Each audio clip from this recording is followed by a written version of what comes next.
ക്രൂശിതനായ കർത്താവിൻ്റെ തിരുമുറിവുകൾ എൻ്റെ ഹൃദയത്തിലും പതിപ്പിച്ചുറപ്പിക്കണമേ. ഇതായിരിക്കട്ടെ നമ്മുടെ ഏറ്റവും വലിയ പ്രാർത്ഥന. ആ മുറിവുകൾ ഒരു ബോധ്യമായിരിക്കട്ടെ, കൊച്ചു കൊച്ചു ത്യാഗങ്ങൾ ചെയ്യാനുള്ള പ്രചോദനമാകട്ടെ.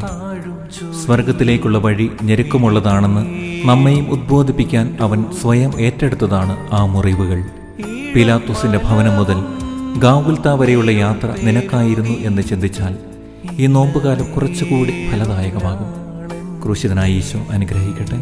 ആമേൻ.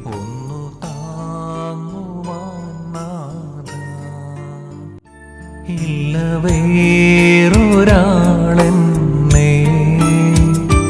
ഒന്നു താങ്ങുവാൻ നാഥാ.